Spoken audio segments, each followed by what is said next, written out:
Good evening and welcome to Newsnight. I'm Sanket Upadhyay. One of the deadliest attacks by Maoist terrorists in recent times took place along the Sukhma-Bastar border in Chhattisgarh at 10 this morning. 16 jawans lost their lives in the gruesome attack. Headlines Today has the inside story of just how meticulously this attack was planned and how 200 Maoist terrorists ambushed the jawans and opened indiscriminate fire at the security forces. First, as part of an evil plan, road construction material was set on fire. Then, the police were called to investigate. A team of 40 CRPF and Chhattisgarh police personnel were assembled.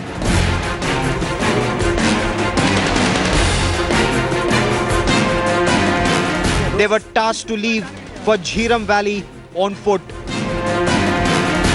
Of 40, only 24 were to return.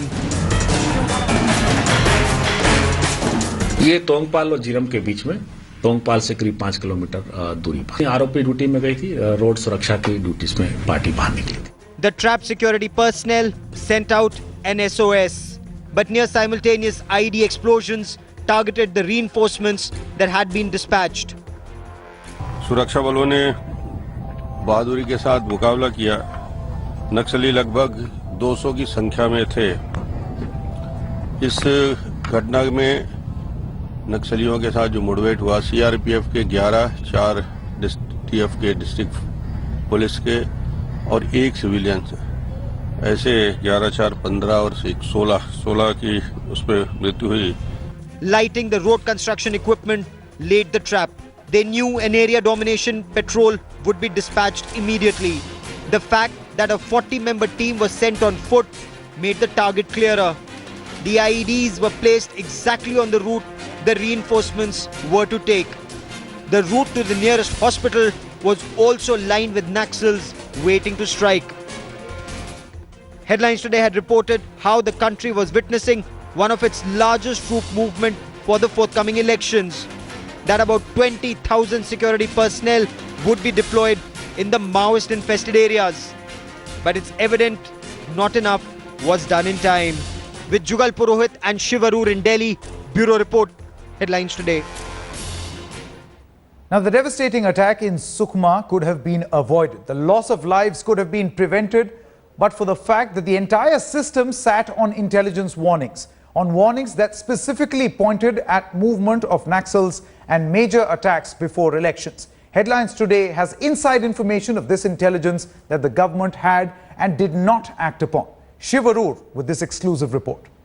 हमारे पास ये inputs पहले से थे कि यहाँ पर नक्सलियों का जमावड़ा है. उड़ीसा से भी कुछ नक्सली एंटर किए थे. These men had enough warnings. They had precise intelligence inputs. They knew Naxals were returning with a vengeance. But these men in power could do nothing when security personnel were being massacred in Chhattisgarh. A team of 40 facing off against 150 Maoists in the jungles of Sukhma. According to our sources, a high-level meeting was held on Friday, the 7th of March, chaired by the Union Cabinet Secretary Ajit Seth and attended by Home Secretary Anil Goswami and top administrative and security officials of the Naxal-affected states. Intelligence chiefs warned of a clear and present danger of a, quote, spectacular strike by Maoists ahead of the elections, particularly in 8 highly sensitive districts of Chhattisgarh. From the meeting came directives to paramilitary and state police forces to tighten security and increase alert levels. According to reports, the threat factor in the run-up to the elections has been stepped up after Maoists failed to disrupt last year's panchayat elections in the state. ये अभी तुरंत इसमें बात नहीं कर सकते हैं कि किसका फेल्यूर है. पुलिस के जवान तैयार रहते हैं. ऐसा नहीं कि उनकी कोई चूक या गलती हुई है, मगर वहाँ की पोजीशन को, वहाँ के डिफिकल्ट टेरेन को यदि कल्पना आप करेंगे तो इस प्रकार 200-300 लोग यदि एक साथ अटैक करते तो घटना होती. Meanwhile, political pot shots are already being fired. The central government has shifted the blame to the CRPF, saying the tragedy was due to a clear violation of standard operating procedure by personnel on the ground. This allegedly made their movements more predictable for Naxals. Predictably, political parties are blaming each other as well. Delhi में बैठे हुए जो नक्सलवाद के बौद्धिक समर्थक हैं, उनकी क्या टिप्पणी है इस नृशंस हत्या और हमले पर, ये हम सुनना चाहेंगे. हम उम्मीद करेंगे कि भारत सरकार प्रदेश सरकार के साथ मिलकर इसके बारे में सघनता से विचार करेगी कि चुनाव शांतिपूर्ण हो। Naxal terrorists have had major successes over the past few years, from an attack on a boat in Odisha to the deadly attack on a CRPF party in April 2010. A landmine blast killed 50 in Dantewada again a month later, while a helicopter was shot down, killing BSF personnel in 2011. Another attack in May last year virtually wiped out the entire top Chhattisgarh Congress leadership. The latest attack has once again shown the inability of the system to act on intelligence warnings. With Shivarur, Bureau Report, Headlines Today. All right, let's dive straight away into our debate. Have politicians failed the people of Chhattisgarh after repeated warnings that have been issued both by the centre, communicated to the state? What really has been the end result? Yet another deadly and dastardly attack. We have R.K. Singh, former Home Secretary, joining us from New Delhi. Vikram Singh, former DGP of Uttar Pradesh, here in the Headlines Today's studio. Abid Rasool Khan, spokesperson of the Congress Party, also with us. And Shiv Arur, Deputy Editor, Headlines Today, is also with us in the studio. In a short while, we'll also be joined by Shujata Bhadro, a Naxal sympathizer who has a lot to answer at this moment. But Shiv, coming across to you first, you seem to be holding a piece of document. You have it in your possession. Just take us through what this document actually says, because the story that you got us earlier in the day is that there was specific intelligence as far as this particular case is concerned. That's absolutely right, Sanket. Two pieces of information that we've put out in the context of this attack. One, there was a meeting on the 7th of March headed by the Cabinet Secretary Ajit Seth, where a specific warning was actually conclusively sent out down the chain of command to the state, especially Chhattisgarh, warning of a quote-unquote spectacular strike by the Naxal forces in the run-up to the elections, and it actually highlighted 8 sensitive districts in Chhattisgarh. Now, I have in my hand a document from just a few days before that, on the 24th of January, and this is a letter sent by the Home Ministry, Sanket, to the Chief Secretaries of several states, including Chhattisgarh, where it actually talks about how the CPI Maoist cadres, which had failed to actually inflict significant casualties, ahead and during the assembly elections in Chhattisgarh last year, have been hell-bent on actually pooling their resources and making sure they spill maximum blood during the Lok Sabha elections. So this was a general warning that was out there, which has been confirmed by the Chhattisgarh police, and the meeting by the Cabinet Secretary just 4 days before today's attack confirms that this information contained in this document was narrowed down, it was made more specific, and was shared with the state. So what were we waiting for? Vikram Singh, what were we waiting for? Even the Chhattisgarh Chief Minister, Raman Singh, in the statement that he has given to the media, says that, we were aware that an attack like this could happen because it was planned before the Chhattisgarh elections, and they could be planning something like that even now. Knowing all these things, whose failure is this? Please understand that nobody can absolve himself of his responsibility, neither the centre, nor the state, nor the CRPF. The intelligence, howsoever rudimentary, vestigial or basic it may be, the fact remains that there was advanced intelligence. But if you compare the intelligence of the Naxalites, they seem to be a generation ahead of the security forces. They were aware of the path to be taken by the foot scouts, and they planted the IEDs there. They in fact were aware that such and such thing is likely to happen. They ambushed not only the main path but also the hospital. So if you compare, they seem to be more well prepared than the security forces. Absolutely. This is the whole tragedy, and nobody, the dramatis personae over the period of years, nauseatingly has not changed. Again, you condemn the incident, you say that you will do everything in your power, and you actually end up doing nothing. Now, Mr. R.K. Singh, you have been the Home Secretary, the Union Home Secretary, between June 2011 and June 2013, and some of the most dastardly attacks have taken place even during your tenure. I mean, your ministry directly, perhaps under your watch, must be sending out these these warnings to the state government. Where do these things actually go wrong? Is the intelligence not proper? No, you have to differentiate between general intelligence or general alert about the need to be more alert during a certain period, anticipating some attacks, and a specific actionable intelligence. What we had here in this case was not specific actionable intelligence in the sense that the specific action of intelligence has to give the location, a general location, and the general time period. That was not there. But what we have to do, and that is something which we have to do, that means us, the Home Ministry, the state government and the forces, is to generate ground level intelligence. That is something in which we have not succeeded. We have been trying we put in place networks so that we get ground level intelligence. Their ground level intelligence, the Maoist ground level intelligence, is much better than ours. So that's why they know where our troops are moving, what is the strength of our troops, and we don't have any idea about their specific movements. In this case, they adopted a modus operandi which they have adopted earlier and which has been circulated to all the forces, to all the state governments. One of their modus operandi, common modus operandi, is to create an incident somewhere. They know that the troops will rush to intervene, and they set up IEDs and ambushes on the route to that on the routes which will be taken by the reinforcements. This is what happened in this case. So in this case, I think we made two mistakes. One, the rushing in of the troops without sending out sending out scouts which would have warned them. That was, I think, a mistake. The strength which went was limited. I think our tactics were wanting here. But that said, let me tell you this. This is an ongoing war. This is just one skirmish in that war. And this war will continue till we mourn the loss of our soldiers who gave their life for the country. But I think this is a fight which will continue, which needs to continue. But and unfortunately, the central government Mr. and Singh, the state government are both committed. Mr. Singh, unfortunately, this war has also become political between the Congress and the BJP. I mean, in May 2013, when that attack happened on Congress leaders, we saw the Congress party, just before the Chhattisgarh elections, Mr. Vikram Singh, make a huge issue out of it. That, here is one person who was killed in this attack who could have been your chief minister, and because he was a chief ministerial probable, that is why he was killed.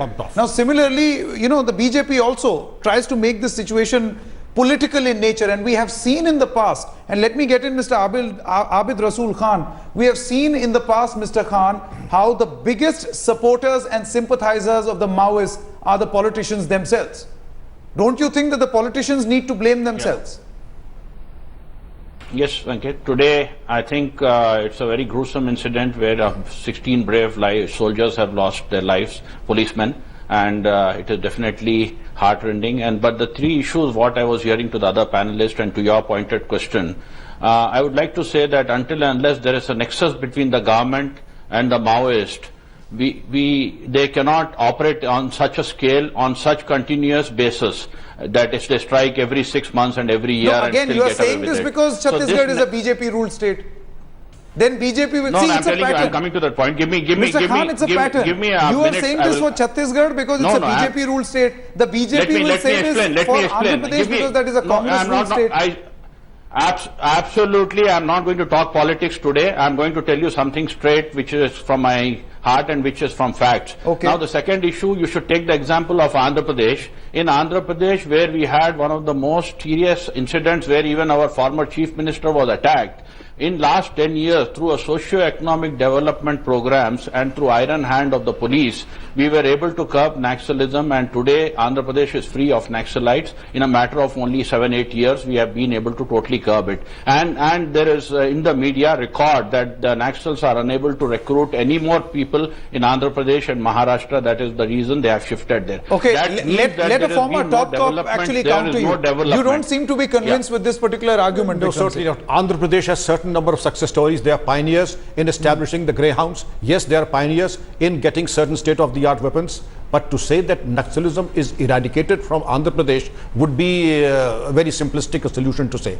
And to say that the state government has a nexus does not in fact address the problem. If there is a nexus, it's the duty of every citizen of this country to identify that nexus and come down like a ton of bricks on all those who in fact are promoting this kind of a violence, whether it is a government of the state or anybody in authority. Let's quickly get a ground report. Jugal Purohit, our correspondent, joins us from ground zero. Jugal, perhaps you'll be able to throw some more light. In fact, a few days back, you also filed an exclusive report as to how the Election Commission is treating the Red Corridor as the most important zone electorally, and that is why the maximum deployment is happening in this particular area. And at a time like this, when there is maximum attention to that particular area, you have a situation where an attack like this happens. Absolutely, Sanket, and what worries me most is that, right now we haven't even actually begun inducting these heavy number of forces which will come into this area. Remember, most of these personnel who will come here will not be familiarized. Most of these personnel who will come here will have to be de-inducted. Again, a very, very complex task.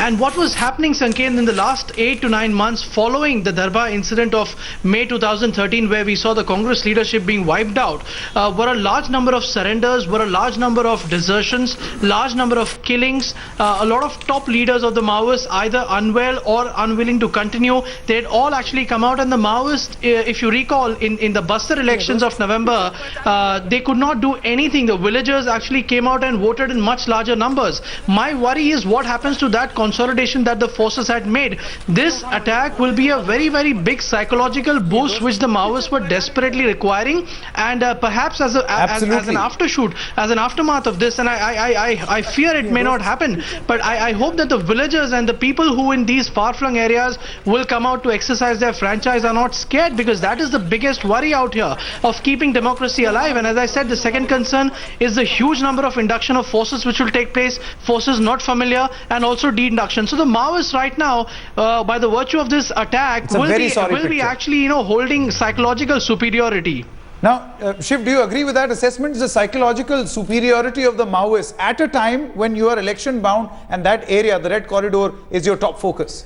Like both R.K. Singh and Mr. Vikram Singh just said, Sanket, the Maoists have, a kind of network of intelligence that is far ahead of what Indian forces, the multifarious Indian forces operating in the area actually have on the ground. And that in itself already has, a psychological impact. Now, taking off from what Mr. Khan just said about Andhra Pradesh, it's actually ironic, Sanket, because the meeting that we've exposed the minutes of just now, the March 7th meeting chaired by Cabinet Secretary Ajit Seth, was actually about how the Maoist threat in Andhra Pradesh was likely to spiral up and escalate again after the bifurcation of the state, since certain forces would be diverted because of the political sensitivities at play, as a result of which there would be a kind of safety window for the Maoists to actually reorganize, recuperate, re-weaponize, and basically sort of build up their logistics bases once again. So all of those success stories in Andhra Pradesh could come to naught because of the bifurcation of the state. Now, keeping that aside, the psychological effect, as Jugal was just pointing out from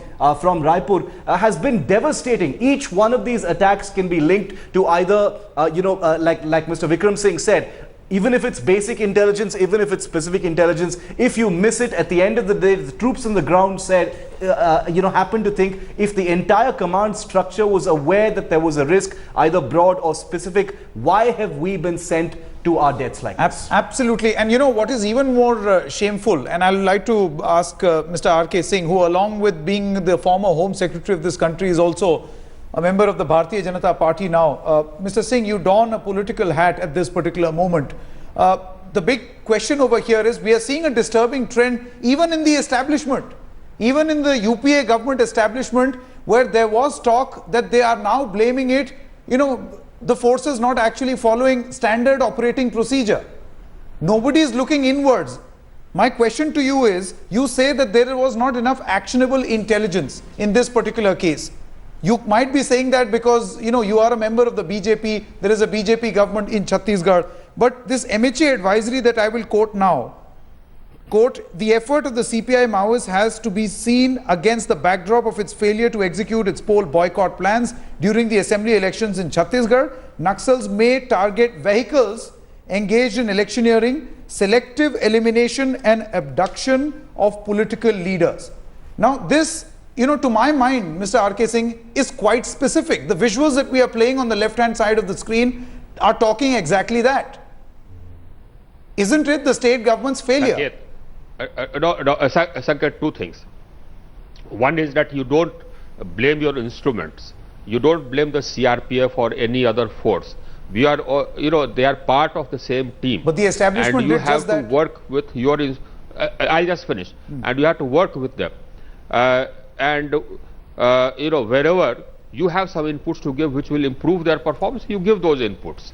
In this case, as I said, perhaps some things could have been done differently. I think that is there.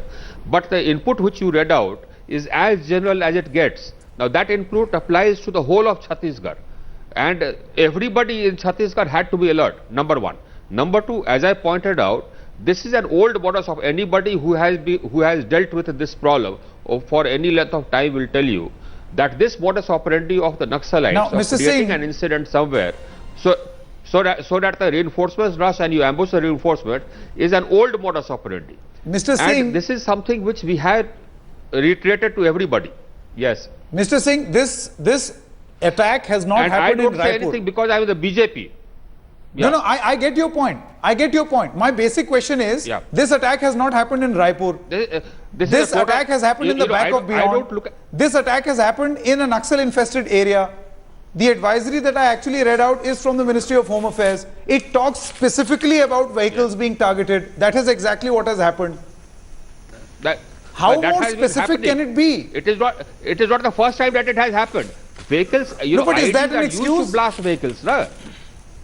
No, should that be seen as a political excuse? So what I am saying, that is not an. Listen to me, Sanket. Excuse for what? Number one, don't look at this.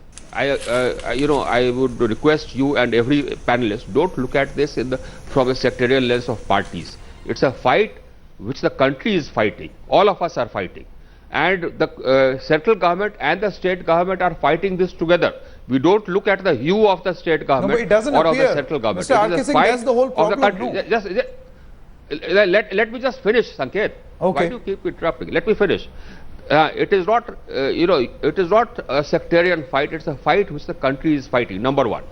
Number two, this is not an excuse or anything like that. This is a professional assessment about whether an input is specific or whether it is general.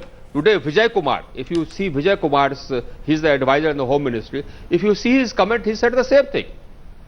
And it is not blaming the state government or the central government. The forces involved were the CRPF, which is a central government force. Well, Mr.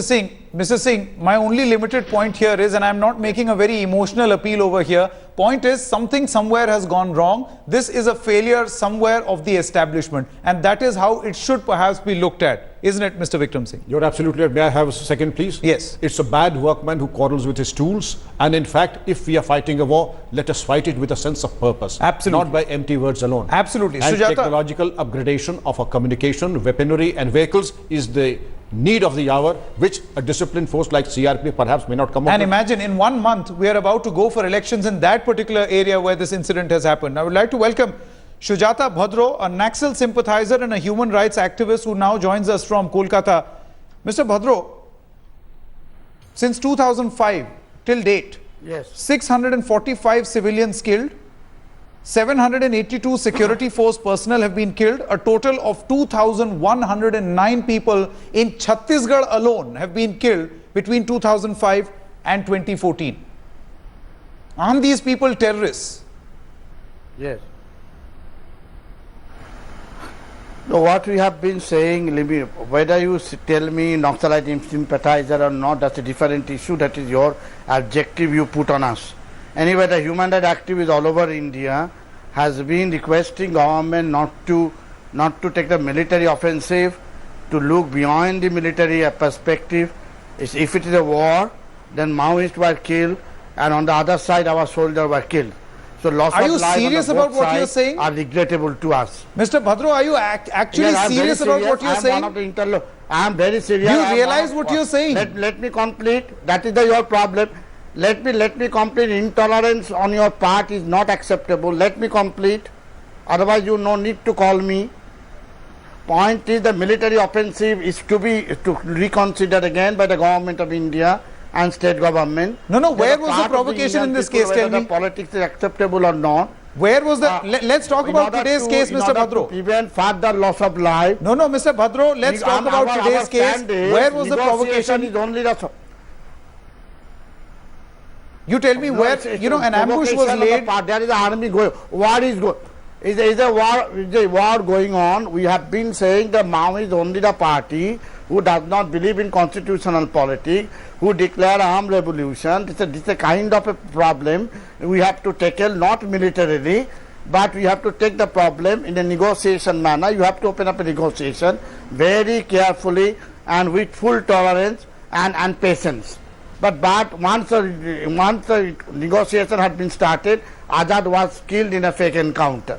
And so this entire trust between the government and the Maoists was broken. No, Mr. Bhadro, So unfortunately, on a day like this, an intellectual argument like this is not going to work. Mr. Bhadro, on a day like this, an intellectual argument that you are putting forward is not going to work. It has worked. It has worked. In Ireland it has worked. In Nagaland it has worked. In Northeast, No, 6th April 2010, 75 CRPF personnel killed. In Mizoram, 8th May 2010, 8 CRPF personnel killed. In number of places India government signed. If you continue to say not work, I will continue to say it will work. It has to be work. In Ireland it has worked. In Nepal it has worked. Why not in India? No, my whole point is, Mr. Bhadro, my whole point is this theoretical argument that you are mounting right now on a day when we have lost so many of our soldiers is not going to work. It's not a theoretical argument. If it is so that if you continue to military offensive, then soldiers are going out to kill Maoists, Maoists are going out to kill soldiers. So both are, Mr. Singh, both do you are buy going that to kill and get killed. No, I don't. Mr. Vikram Singh, do you actually buy that? If you No, want I to that don't. this sin will In continue. the first place, if I may be allowed to Loss speak. of life on both sides are regrettable. May I? Yes. You exercise a military option when all other avenues of negotiations fail. You address a group of unlawful elements for whom revolution begins from the barrel of the gun. Number one. Number two, do not be sentimental over shedding of a few liters of innocent blood. When you are opposed and pitted against such a person, military option is a necessity. In fact, it is just the only option.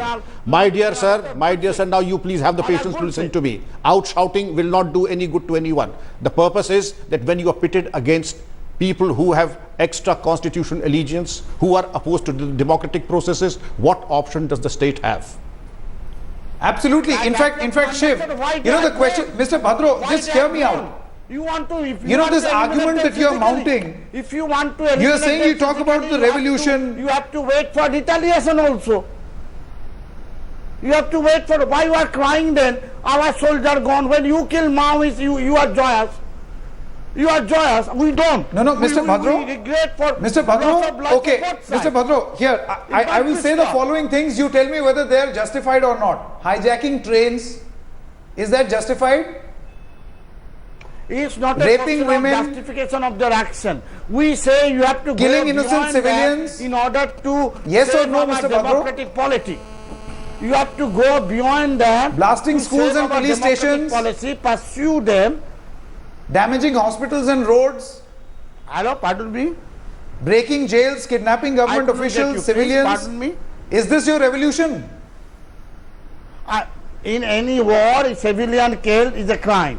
In any conflict, whether international or internal, innocent civilian are killed, taken hostages and killed, all are crimes. We do maintain that. Point is, to say crimes and condemn will not give you a solution. If you want to have a permanent solution, you have to recognize the Naxalite problem as a social, economic, deep-rooted problem. Only military solution, annihilation physically will not solve the problem. We'll have both sides loss of life. We don't want that.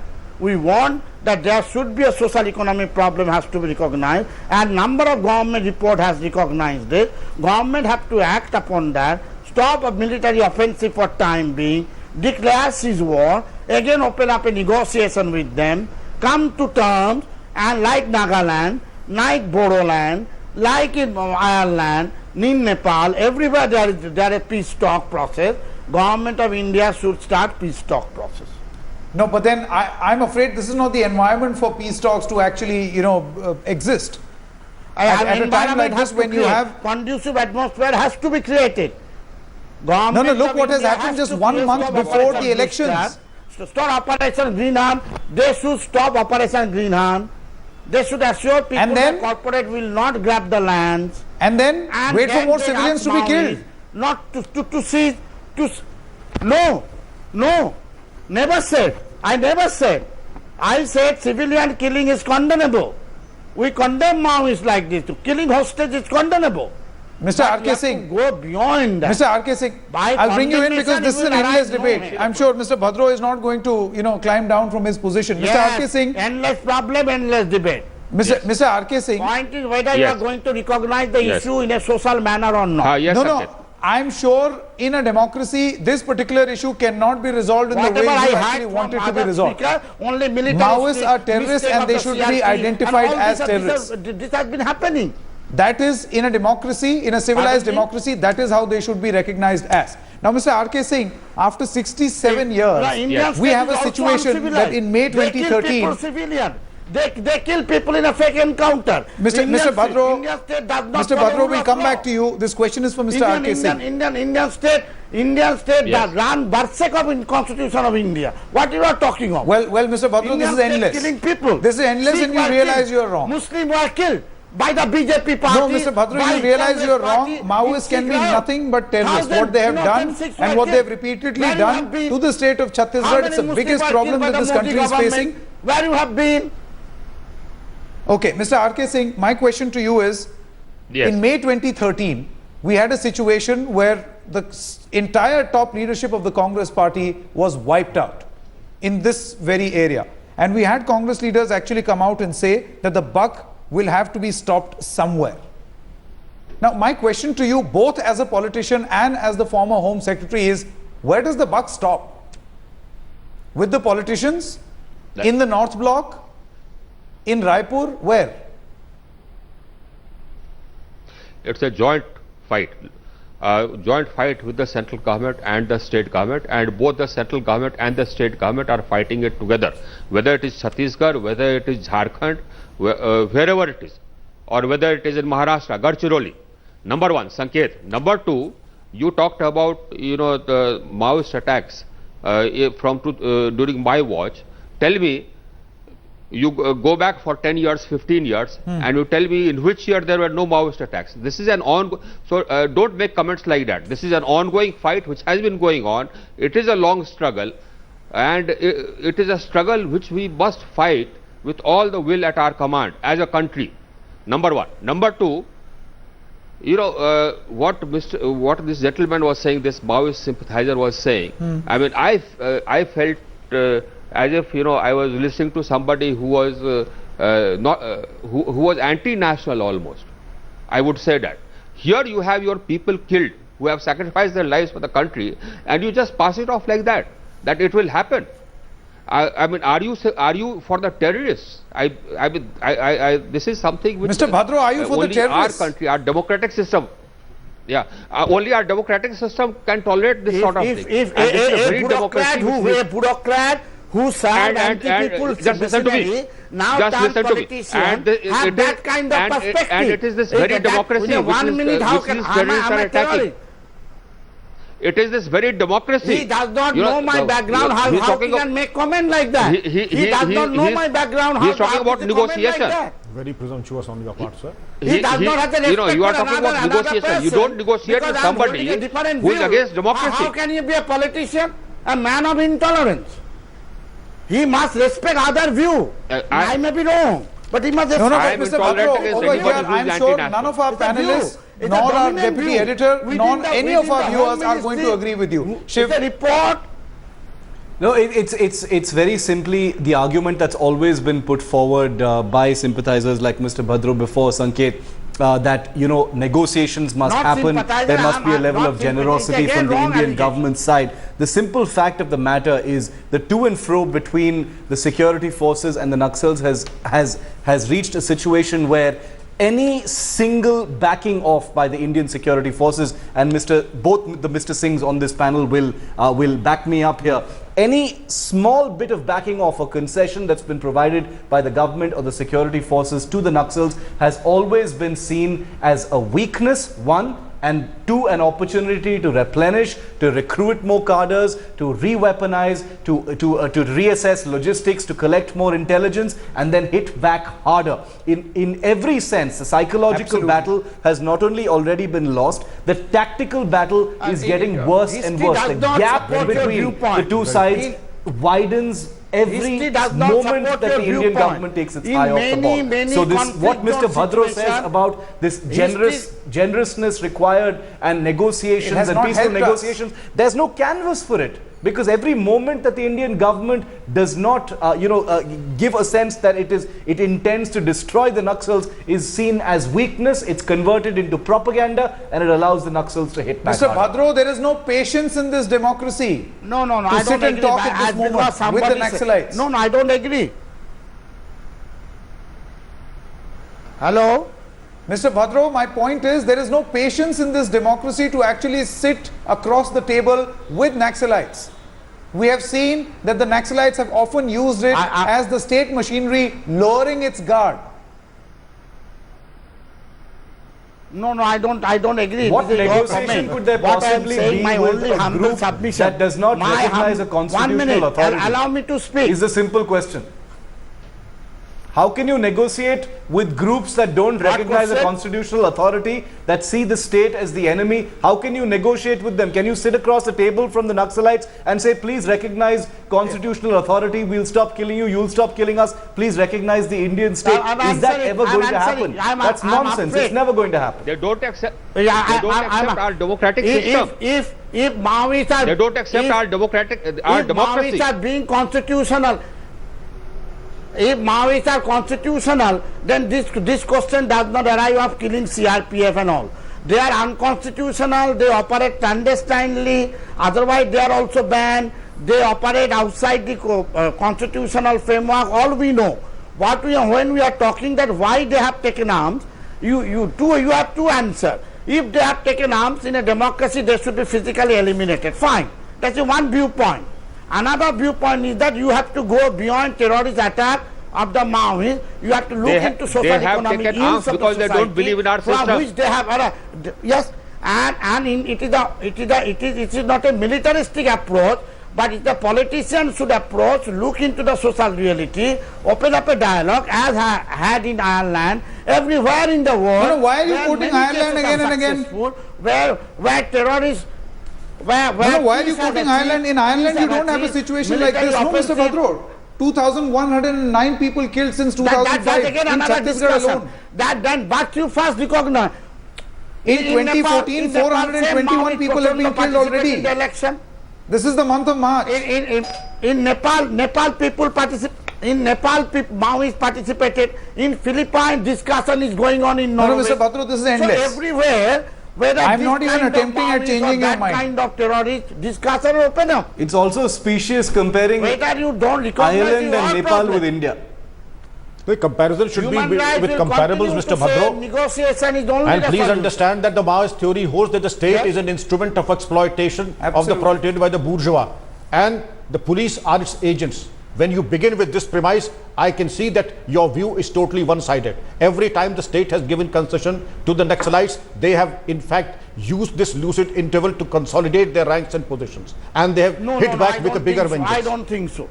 I don't think so. Well, we can agree to disagree on that point. You need not agree with me at all. But the fact remains that these people are anti-national, they are indoctrinated and receiving foreign funds and ideology to fight India. Absolutely. They are terrorists, no less. Now, Mr. R.K. Singh, Mr. Bhadro, this is going to be endless, and of course, I have no intention of course correcting you. To the democratic polity by persuasion, not to use Mr. Bhadro, I am sure in this democracy it cannot be negotiated that Maoists are very pleasant people. Both sides have lost their people. So now, Mr. R.K. Singh, before I wrap up this debate, negotiation, short-term ceasefire. Mr. Bhadro, you have had your say. A common program. Mr. Bhadro, you have had your say. You have got a platform where nobody is now agreeing with you. You have said what you had to. Mr. R.K. Singh, before I wrap up this debate, My final question to you, sir, and again I'm reiterating, a former Union Home Secretary and also a member of the Bharatiya Janata Party, because you chose to don that hat, so this is a political question that will in fact come your way. What preventive action did the Raman Singh government actually take to avoid such a massive casualty of our forces? I just want to know about the preventive measures. Sanket, I told you earlier, I'll repeat myself. This is a joint operation being carried out by the CRPF and the state governments, whether it is Jharkhand, which is different party, whether it is Maharashtra, Gadchiroli, which is a different party, or whether it is Chhattisgarh, which is a different party. In this, do not bring in political parties, because different states are ruled by different political parties. The fight is common. You see, this is a fight for democracy, for our system of governments. The gentleman sympathizer, he was talking about negotiating with the Maoists. What do you negotiate? They do not believe in our system. That's the point. And they have taken up arms to there are many fight points, against our system. Many points when Chidambaram approached Swami Agni base, there are many points to negotiate. And within one day, like a magic, you cannot achieve. No, but then Mr. Bhadro, you are of course one side of the argument. It was tried in Andhra Pradesh. Negotiation was tried in Andhra Pradesh, and look what happened. They regenerated. Maoists have a social base. Maoists are having social base whether you like it or not. This is an endless debate. Mr. Bhadro, we have no intention of course correcting you. There is no intention of actually trying to convince you, because you seem to be having an argument which this country perhaps, I believe, is not actually going to believe in. Thank you very much, gentlemen, for participating in this particular debate. But of course, the larger point is having specific intelligence inputs and not acting on them. Where does the buck really stop?